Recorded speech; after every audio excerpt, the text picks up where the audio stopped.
Israel, and Vice President Harris closes in on a deep stakes, which has confused everyone. I don't see a single person reporting with any certainty who it might be, or even with a strong feeling. We're going to talk about all three. As always, whether you're watching on YouTube or here on Two-Way, welcome to our platform for interesting, lively, calm, bipartisan conversation. Whether you're in the chat on either platform or if you're called on to speak, please have your comments in tone and substance reflect what we're trying to do here, which is to have people be able to talk to each other in a civil way without vitriol. It doesn't mean we don't have spirited conversations. If you are here on Two-Way and you'd like to get into the conversation, particularly if you're someone who's never been part of speaking up, please raise your electronic hand. We'll call on as many of you as we can. Again, please raise your hand. If you do get called on, as always, tell us where you're calling from, who you're supporting in the presidential race, and then question or comment. All right, guys. Josh Shapiro may or may not be picked. I still think he's most likely, but some people tell me that's wrong. His brand has always been kind of not controversial, not divisive. That's what he's tried to be. And in Pennsylvania, that's what he's been. Now he's this figure of great controversy. First rule of vice presidential selection: do no harm. Tim, is there any way that Josh Shapiro can still be seen as a do no harm candidate, or is that Rubicon been crossed and she can't pick him if she wants to follow that basic rule? Yeah. No, I think, well, first of all, we're in the season where now everybody is watching flights, cars, who's walking their dog, who is where, which is everyone has lost their minds at this point. Thankfully, it was just a 2-week process this time.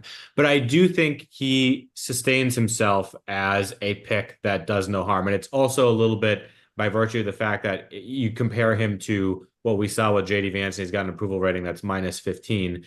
He's still a popular bipartisan governor in a swing state that probably has a big home state effect that puts him at the top of that list. He still has Republicans in that state like Dave McCormick tweeting about him, shaking his hand, doing things that bolster his image. So look, he's been at the top of the list, so he's attracted the most opposition research. We had over the weekend or on Friday some old Board of Pardons grudges come up, which is sort of fascinating in its own right. But at the end of the day, I think the picks that she has narrowed to, none of them do harm to the ticket. Yeah, I would just say, look, at the end of the day, I would still take whatever your electoral chances. This is the one case where I would argue a vice president could probably make a difference in that you just park them in Pennsylvania and say your only job is to try to get these 19 electoral votes. I do think, lastly, Mark, the one point that you bring up, Tim addressed this, is that his goal or his brand has always been this guy that can ascend, transcend politics, and be in the place where people need him and not make things partisan. The role of the VP is to be the attack dog and to say things that the candidate doesn't want to, et cetera. That may turn off a lot of people and not be the Josh Shapiro they know in Pennsylvania. The reason that some of these folks have said nice things about Josh, A, because he ran against Mastriano, but B, because I think he wasn't trying to be an overt partisan on a lot of things. And once you take on that role, the sort of image fades. So I would just say that I still think he would be the smartest pick electorally, but I think that people are going to be a little surprised when he plays the role that he has to play. Yeah. Let me go back. I forgot to run through the daybook in part because there really is almost nothing on the schedule. No public events for the current president, vice president, for Donald Trump, for J.D. Vance, at least not that we know of, for the first lady, for Doug Emhoff. The president and the vice president are scheduled to meet at 2 in private with their national security team in the sit room. But otherwise, at this point, we don't expect to see any of the principals today, which is a little bit unusual, particularly since we're not that far from Election Day. I think, and as you guys know, I think Josh Shapiro is an incredibly impressive guy. I've reported that they were on track to pick him. People in his universe still seem to think he's going to be picked. I'm not sure, and we had a two-way last night where this was discussed extensively. I'm not sure he's no longer a do no harm pick. I think right now, although she will take heat if he's not picked, and the party will have a lot of bitter recriminations. If he is picked, he will take heat, and I'm not sure that they have the capacity to in Chicago with protesters amongst other segments of the party. I'm no longer sure that even a great comms plan can tamp down how much unhappiness there is about him. An extraordinary spectacle of Fetterman basically just challenging him. If the upside is to win, just say all your goal is to do is get those 19 electoral votes and worry about, that's the weight here, right? And I think Well, that's right, but what if picking him causes the convention to be a nightmare, and you have protests in the hall from delegates and alternates, and I you just need a good convention?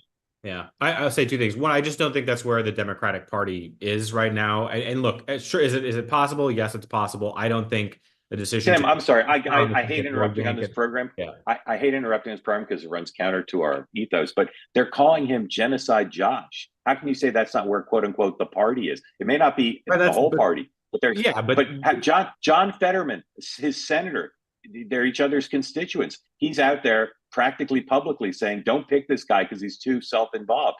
How can you say that that's not where the party is? They're I going mean, after him personally. They're going after him with opposition research. They're going after him on his religion. They're going after him on his ties to Israel. This is not a small thing. If he was in fact the front runner, and if he may be picked, I'm liking it. sorry, go. I will just say, like, look, he was clearly at the top of the pack. He has attracted a ton of opposition research in a very condensed period of time. I think it has given it a little more intensity than it will carrying forward. Look, John Fetterman, it seems like there is a personal animus there. Sometimes in politics, you take a moment and you're able to take a shot, and you do. But I don't think that is reflective, or the label being reflective of where the entire party is. But I will Okay. say there is a solution here, and that is Governor Walz. I have said Oh, that I know from the beginning. the world solution. It is, it Sean, is I don't mean to, I have such strong feelings about this. I'm sorry to monopolize, but I'll say this: she picks him, right? And you say, all right, pick him to win Pennsylvania. The junior senator from Pennsylvania is now practically on record as saying this guy's a disaster. How that's that I know I can't think of an analog for that in my career of such a prominent other person going on the record practically and saying he's a disaster. Sean. I'm now convinced that he's a great pick.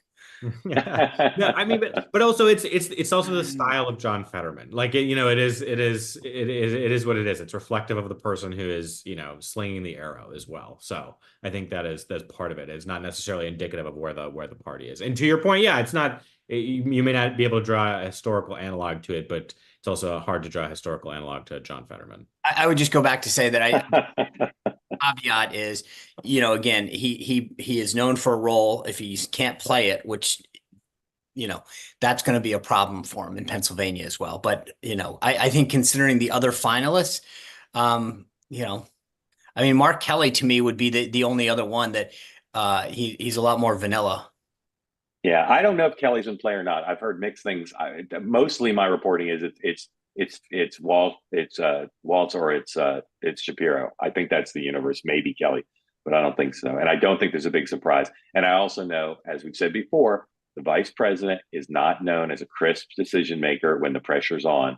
And the pressure is on. It's unique pressure because no one's ever been asked to choose a running mate on this incredibly tight schedule. But And she's that's going why to have to make a great choice in a short time. Go ahead. one last thing I'll just say is that the one thing that we've talked about a couple times before is that personal factor. She's got a relationship with Shapiro.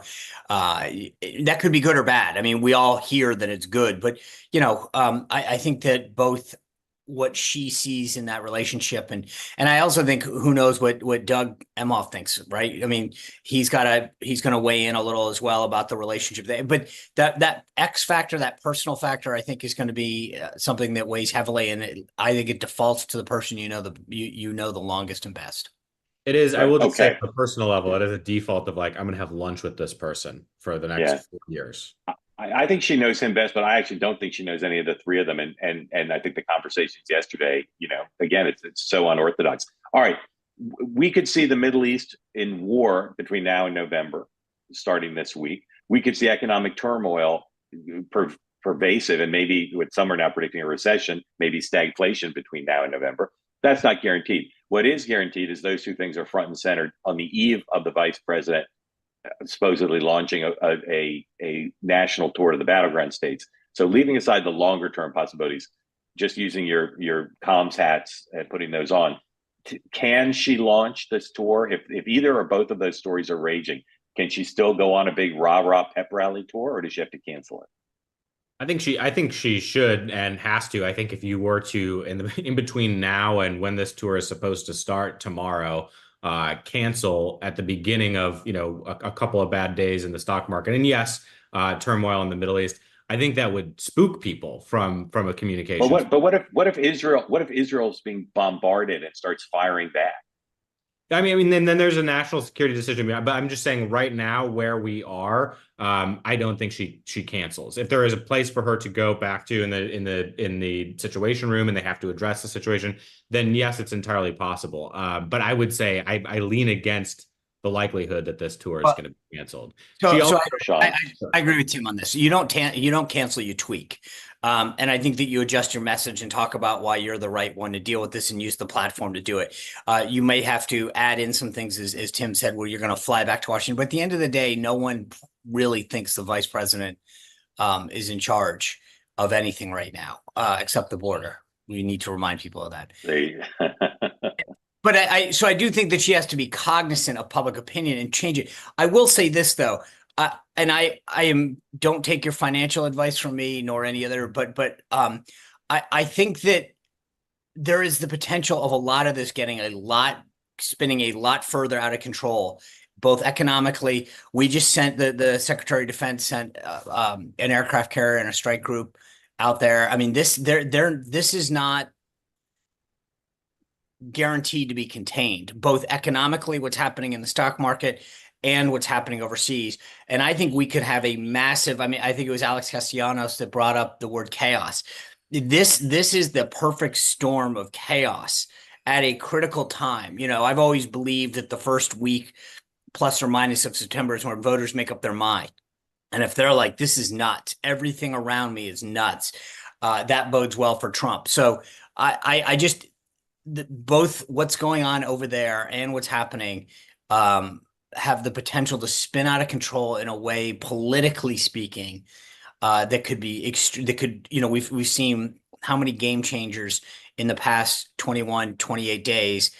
I think we could be on the verge of another one. Yeah.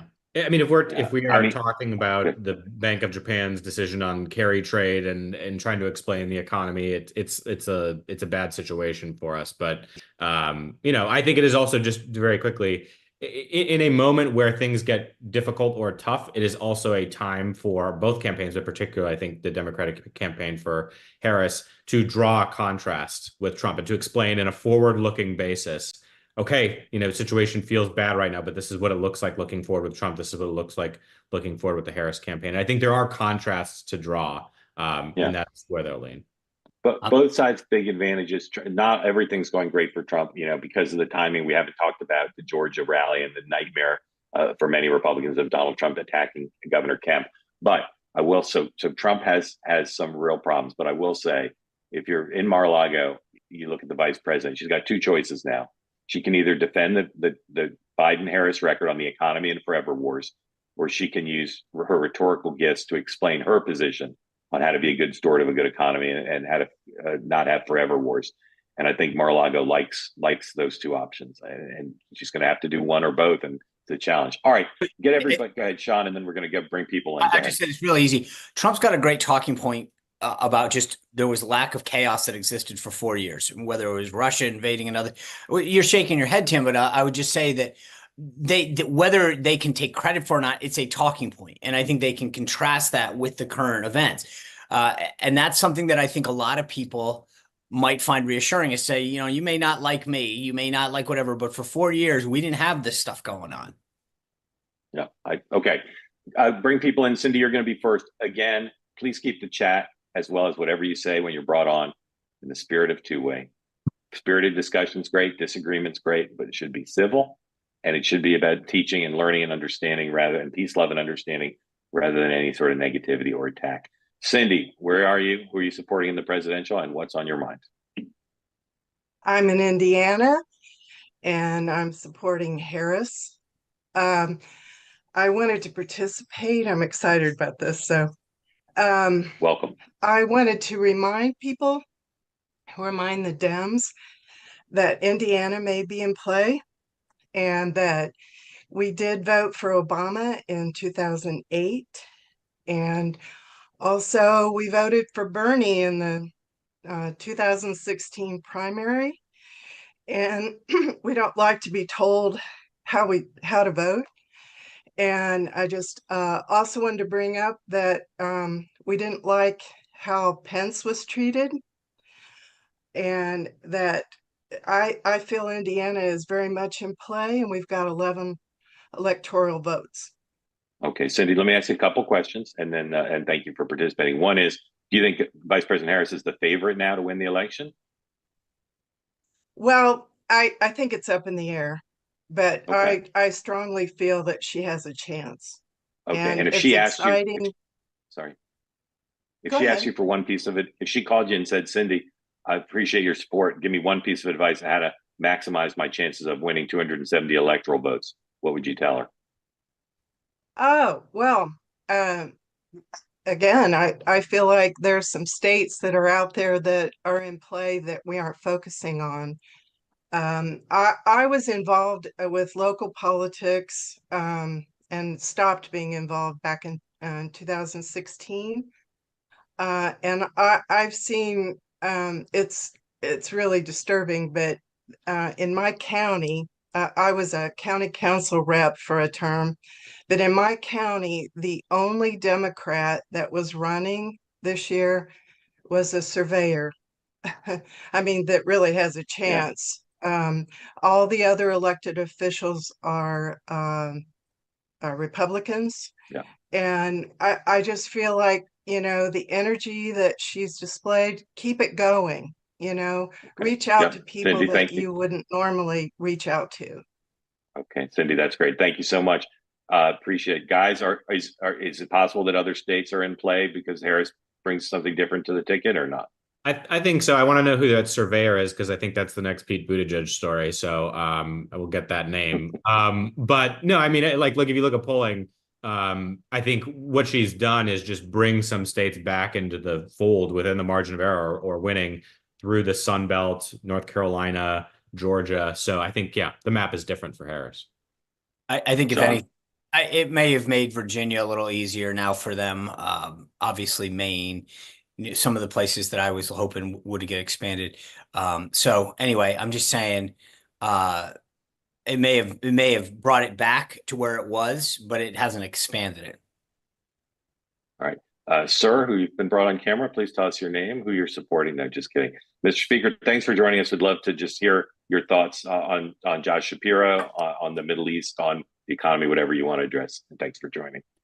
Well, two totally different topics just for a minute. And I have found these last couple of two-ways very, very helpful in getting me to think about stuff Clist and I might not have thought about without listening to you guys. One, I do think we could be at the edge of the kind of events which transform everything. And I think if you think back to the fall of France and the rise of Wilkie in 1940, think about the series of crises that Jimmy Carter couldn't cope with, including the Iranian hostage crisis. If you end up in a series of these things, both the economy, for example, being affected. I mean, if there's a significant war in the Middle East, it's going to directly affect our economy through the price of oil.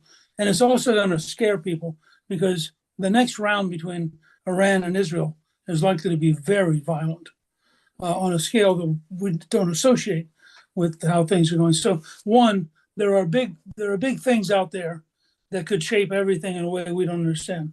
Two, I think the interesting question here, and you all have sort of touched on this, is about Vice President Harris. This is her first really big test. Now, I think if she wants to, she can impose Shapiro on the convention and she can force orderliness. And that just takes a strong whip organization. And she can basically minimize the amount of noise and the amount of difficulty. But it requires an iron-willed, when I am president, I will remember whatever you're doing. So if you have any hope of my ever answering your phone call, shut up. Now, done correctly, as Richard Nixon used to teach us, you can have iron control in ways that are amazing. I think Shapiro is the only rational choice. If she picks the governor of Minnesota, she has gone to the left. I mean, Bernie Sanders just endorsed him. Now, the idea that what Harris really needs to do is prove she's more liberal strikes me as insane. And I don't see any choice other than Shapiro. Plus, as somebody said on your two-way last night, when now that it's there, now that Shapiro's a possibility, to not accept him will inevitably lead to a sense of anti-Semitism and to victory by the anti-Semites in the Democratic Party. And so I think she's in a box, and I'll be very surprised if she doesn't impose him on the party, no matter what the left thinks. Yeah. So in 2008, we had an economic crisis that proved to be a leadership test for Barack Obama and John McCain. And Senator Obama was seen as doing better in reacting to that. What do you think, Mr. Speaker, Donald Trump needs to do now? Does he just need to go on Truth Social, or should he come on camera and react to this stuff? How should he try to assert that he's more qualified on these two crises? If you remember, John McCain called for a meeting in Washington, came to the meeting and had nothing to say. I mean, yes, it was, I do remember that. And by the way, just before the crisis, McCain was actually ahead by 3 because the energy issue was working and Obama couldn't figure out an answer to it. So it's a different kind of history depending on A, whether or not the collapse occurred, and B, whether or not McCain was able to pivot, which he couldn't. So I think that's a factor here. But I think that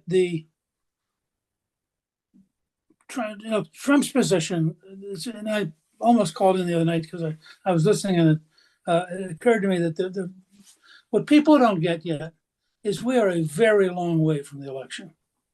In the age of television, the first votes are mid-September, by the way, in Pennsylvania. But we're a long way from the election. And Trump is going to gradually come to grips with the reality that he doesn't have the election he wanted. And that's why you're seeing all this floundering around, is he had a perfect election. It was going to work. He knew he was going to beat Biden. Everything was terrific.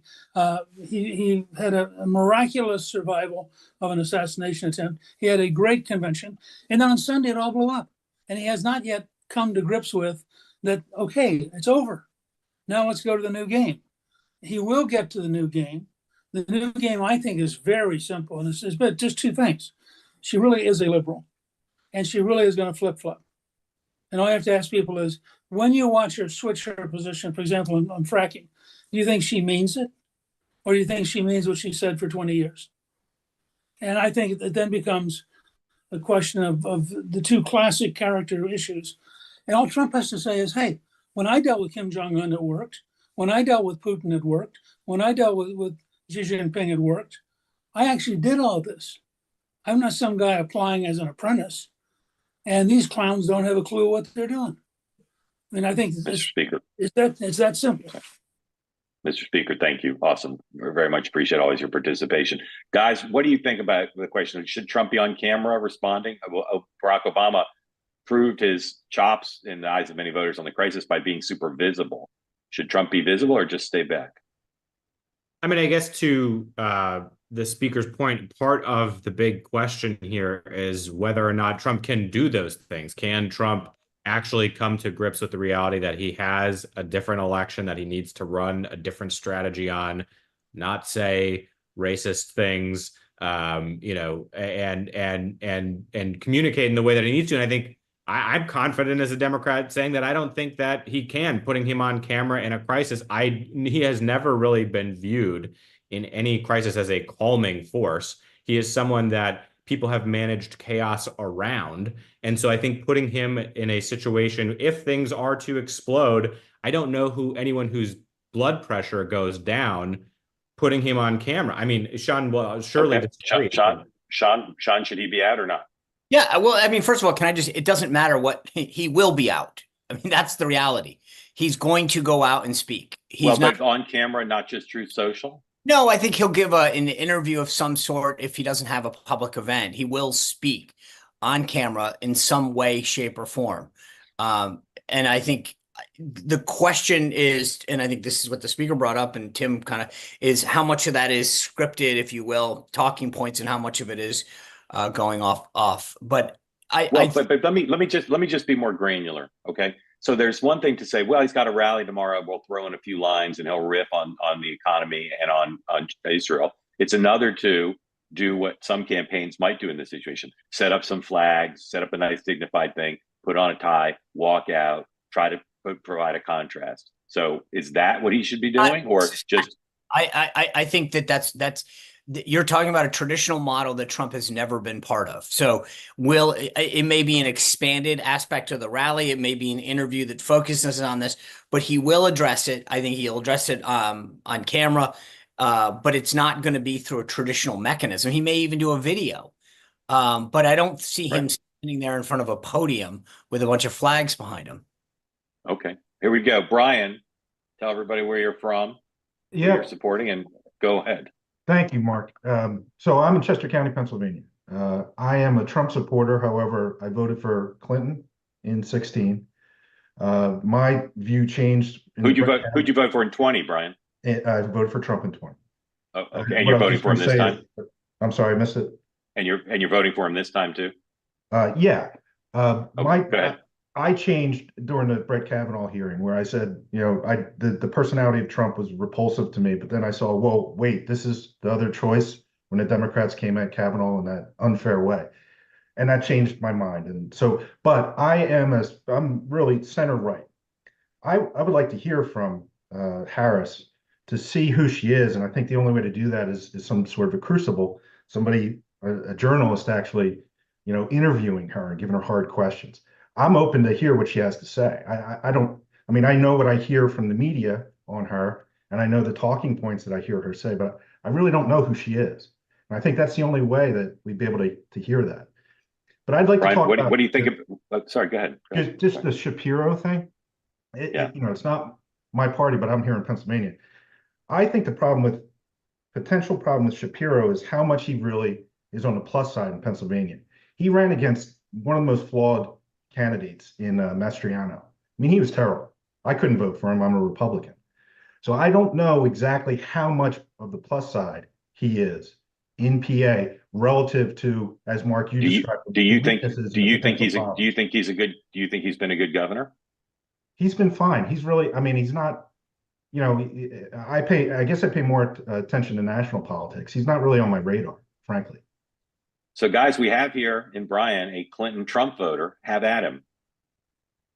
So Brian, I want to see Trump say it and do tomorrow when this whole thing goes. I'm sorry, Sean? Both in terms of world issues that may blow up and economic issues that are probably going to happen in 3 minutes. What do you want to see President Trump do to reassure you? Well, I'd pick up on what the former speaker said is, I've been there and I've done that, and look at what I've done on the world stage. All this stuff about he's going to be the next whatever disaster. I don't want to use any individual name from history, but he's been there for 4 years, and the place didn't fall apart. I think that's a really strong thing that he can say and present. It's evidence. That's right. It might not affect how you decide who you're voting for. It sounds like you're going to vote for Trump, but acquaintances, friends, family members, what's the chatter around Shapiro as a potential VP? Are there people in your world who say, if she picks him, that's a great pick. I might lean towards that ticket. No, not in my world. He's not on my radar or the people that I associate with's radar. It's really, it might be just my group, but Shapiro is a non-factor, really. Brian, who are you voting for in your Senate race? Whoever is running against Casey. David McCormick. Dave McCormick, yeah. Yeah. Why don't you like because Casey? I'm anti-Casey. I don't like his. Why is that? For the same reasons why I wouldn't be voting for Biden or Harris. Right. Okay. Let me ask you 3 quick questions, Brian, because we're getting close to the end here. Number one, have the Democrats increased their chances of winning Pennsylvania by switching from Biden to Harris, in your view? Yes, absolutely. Have they increased their chances of winning the election overall by switching from Biden to Harris? Yeah, absolutely. But it's not saying a whole lot. Okay. And what if Vice President Harris called you and said, Brian, I want to win your vote? What would you ask her to talk about? Well, no, what I would ask her to do is go on and speak with, you name a hard, tough, fair. Sure, Mark, I'll take you. Okay. Interview her. Go call Mark Halpern and have a 60-minute interview. Maybe it'd be an expanded, and then she may or may not get my vote, but she'd have my respect. Be on an expanded edition of the morning meeting. Brian, thank you. Come back often. How'd you hear about two-way? Probably from Twitter, Mark. Okay. Brian, thank you. Appreciate it. Thank you. So guys, tomorrow's episode is going to be pretty good. I'm looking forward to it. Lots going on. Tonight at 6 o'clock, I'll be back with another two-way. Can I ask one quick? Good people. Yeah, go ahead. Of course. Is there any world in which any of us see her punting this decision?